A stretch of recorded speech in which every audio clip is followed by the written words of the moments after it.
Türk Devleti'ne, her zaman yanımızda oldukları ve zor zamanlarımızda kapılarını bizlere açtıkları için en derin şükranlarımızı sunuyoruz.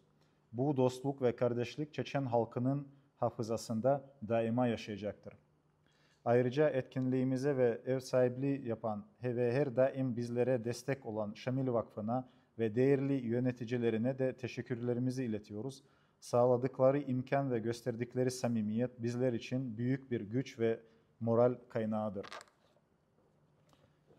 6 Eylül 1991'de Grozny'de Çeçen İçkerya Cumhuriyeti'nin bağımsızlığının sembolü haline gelen bir olay yaşandı. O gün Cevher Dudayev'in önderliğindeki Çeçen Halkı Ulusal Kongresi'ni destekleyen silahlı birlikler, Çeçen-İnguş OSSC Yüksek Sovyeti binasını ele geçirerek Sovyet otoritesinin temsilcilerini buradan çıkardı. Bu Çeçenya'da Sovyet yönetim sisteminin fiilin çöküşü anlamına geliyordu. Daha sonra tam da bu nedenle Çeçen İçkerya Cumhuriyeti Yüksek Konseyi tarafından 6 Eylül Çeçen İçkerya Cumhuriyeti'nin bağımsızlık günü olarak kabul edildi. Çünkü işte o zaman ilk kez açık ve kararlı bir şekilde Rusya'dan tamamen ayrılma yönünde adım atılmıştı. Bu tarih Çeçen halkının yüzyıllara dayanan sömürge boyunduruğuna karşı mücadelesinin bir doruk noktası olarak tarihe geçti. 19. yüzyıldaki Kafkas Savaşı ve Çarlık Rusyası'na karşı ayaklanmalardan, Stalin sürgünlerine direnişten, 20. yüzyılın sonundaki devletleşme hareketine kadar. Bu olayın önemini anlamak için iki şeyi hatırlamak gerekir. Birincisi, bağımsızlık yüzyıllar boyunca halkımızın kanını ve gözyaşını döken, tüm dünyanın dikkate almak zorunda olduğu bir nükleer süper güçten ilan ediliyordu. İkincisi, Çeçen halkının kendi devletini kurma yolundaki iradesini resmi olarak destekleyen tek bir devlet dahi yoktu. Bizim yardımcımız yalnızca Yüce Allah'tı. Bağımsızlık ilanından sonraki 3 yıl boyunca Rusya'nın tüm baskısına rağmen 1994'e gelindiğinde Çeçen devleti tüm kışkırtmalara ve baskılara karşı koyarak işlerliğini kanıtladı. Ayağa kalkmakta olan devletimizi gören Rusya, çaresizlik içinde en uç adıma başvurdu. Açık savaşı başlattı. Ama çok acılar çekmiş fakat asla boyun eğmemiş Çeçen halkının iradesi Allah'ın izniyle dünyayı dehşete düşüren o devasa canavardan daha güçlü çıktı. Ve 2 yıl içinde 1996'da Çeçen devleti asker zaferi kazanarak varlığını tüm dünyaya ispatladı. Bunun karşılığında ise tarifsiz derecede ağır bir bedel ödedi. Bu kez Çeçen halkının gücünü ve iradesini kabul eden büyük nükleer güç, uluslararası para fonların desteğiyle tam 3 yıl hazırlandı. O sırada devletimiz kimsesiz bir yetim gibi dünya tarafından sokak ortasında bırakılmıştı ve bizi yeniden aynı canavar bekliyordu. Sonuçta Rusya'nın 1999'da başlattığı ikinci savaşın başlangıcında ilan ettiği terörle mücadele operasyonu ancak Nisan 2009'da resmen kaldırıldı. Rusya tüm devlet kaynaklarını kullanarak, toprağımızı yerle bir ederek, medeni dünyanın mali desteğini arkasına alarak kendi resmi görüşüne göre tam 18 yıl boyunca Çeçen halkının topraklarını tamamen işgal etmeye çalıştı. Oysa biz bu süre boyunca dünyaya bu kötülüğü durdurun, aksi halde bir gün sizin kapınızı da çalacak diye haykırıyorduk. Bugün 33 yıl sonra sınavlar ve acılarla dolu bir yola dönüp bakıyoruz. Bu sürede halkımız 2 savaş yaşadı. 300 binden fazla canı, yaklaşık ulusun yarısını kaybettik. Yarım milyona yakın Çeçen anavatanını terk ederek Avrupa'ya ve dünyanın dört bir yanına sığınmak zorunda kaldı. Özellikle Türkiye minnettarız. Çünkü Türkiye 10 binlerce aileye kapılarını açtı. En zor zamanda onlar için bir liman oldu.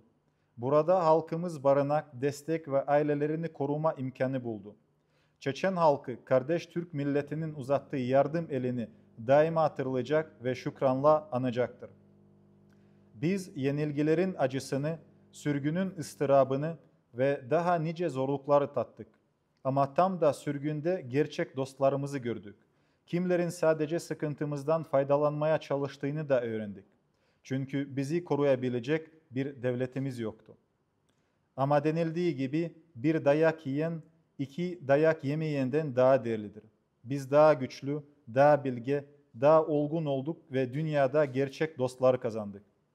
Bugün biz şehitlerimizi anıyor, yanımızda olanlara şükranlarımızı sunuyor ve Çeçen İçkerya Cumhuriyeti Hükümeti Başbakanı Sayın Ahmet Zakayev'in önderliğinde Özgür Çeçen Devleti'ne giden yolu sürdürmeye devam ediyoruz. Teşekkür ederim.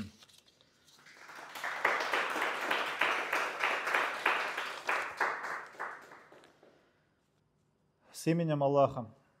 6 сентября 1991 года в Грозном произошло событие, которое стало символом независимости Чеченской Республики Ичкерия.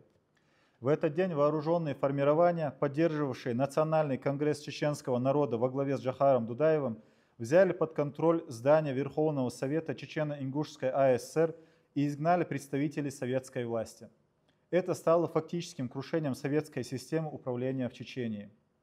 Позже именно 6 сентября было провозглашено Верховным Советом ЧРИ как День независимости Чеченской Республики Ичкерия, ведь именно тогда впервые открыто и решительно был сделан шаг к полному отделению от России. Эта дата вошла в историю как эпилог многовековой борьбы чеченского народа против колониального подчинения. От Кавказской войны XIX века и восстаний против царской России, через сопротивление сталинским депортациям, до движения за государственность в конце XX века. Чтобы понимать важность и значимость этого события, надо помнить и учитывать две вещи. Первое. Независимость провозглашалась от мировой ядерной державы на протяжении сотен лет, безустанно проливающей кровь и слезы нашего народа, с которой считался и вынужден считаться до сих пор весь мир.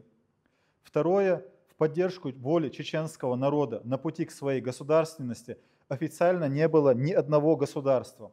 В помощь нам был лишь Всевышний Аллах. На протяжении 3 лет с момента провозглашения независимости, находясь под натиском всей мощи России, к 1994 году чеченское государство убедительно доказало свою дееспособность, устояв перед абсолютно всеми возможными провокациями и давлениями российских властей.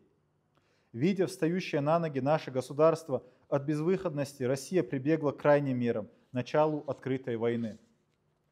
Но воля многострадального, но никогда не сломленного чеченского народа по милости Всевышнего оказалась сильнее этого огромного, устрашающего весь мир монстра. И уже через 2 года, к 1996 году, Чеченская республика Ичкерия окончательно доказала всему миру свою жизнеспособность, но заплатив за это неимоверно высокую цену, одержав и военную победу. На этот раз, оценив по достоинству силу и волю чеченского народа, огромной ядерной державе при финансовой поддержке мировых валютных фондов понадобилось целых 3 года, чтобы подготовиться против нашего государства, которое, как бездомная сирота, оказалось выброшенным на улицу мировым сообществом, где нас снова поджидал уже вовсю приготовившийся все тот же монстр.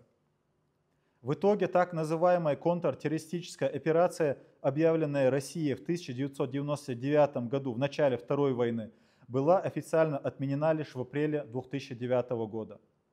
Задействовав абсолютно все свои ресурсы, стирая все на нашей земле, пользуясь финансовой поддержкой цивилизованного мира, целых 18 лет понадобилось огромной мировой ядерной державе, согласно ее официальному мнению, для оккупации Чечении, которая призывала весь мир остановить это зло, которое в будущем начнет стучаться и в чужие двери. Сегодня, спустя 34 года, мы оглядываемся на путь полный испытаний и боли. За это время наш народ пережил 2 войны, унесшие жизни более 300 тысяч человек, почти половины нации. Около полумиллиона чеченцев были вынуждены покинуть родину и искать убежище в Европе и по всему миру. Особая благодарность принадлежит Турции, которая открыла двери для десятков тысяч семей, став для них новой пристанью в час тяжелейших испытаний. Здесь наши люди нашли кров, поддержку и возможность сохранить себя и свои семьи. Чеченский народ всегда будет помнить и благодарить протянутую руку помощи братским турецким народам. Мы хлебнули горечь поражений, страдания, изгнания и испытали многие другие трудности. Но именно в изгнании мы воочию увидели, кто является нашим настоящим другом, а кто лишь пользуется нашей бедой, зная, что у нас нет государства, способного нас защитить. И все же, как говорится, за одного битого двух небитых дают. Мы стали сильнее, мудрее, политически зрелее и приобрели настоящих друзей по всему миру. Сегодня мы чтим память павших, благодарим тех, кто рядом, и под руководством премьер-министра правительства Чеченской Республики Ичкерия Ахмеда Закаева продолжаем путь к свободе чеченского государства. И да укрепит Всевышний наши стопы на этом благом пути.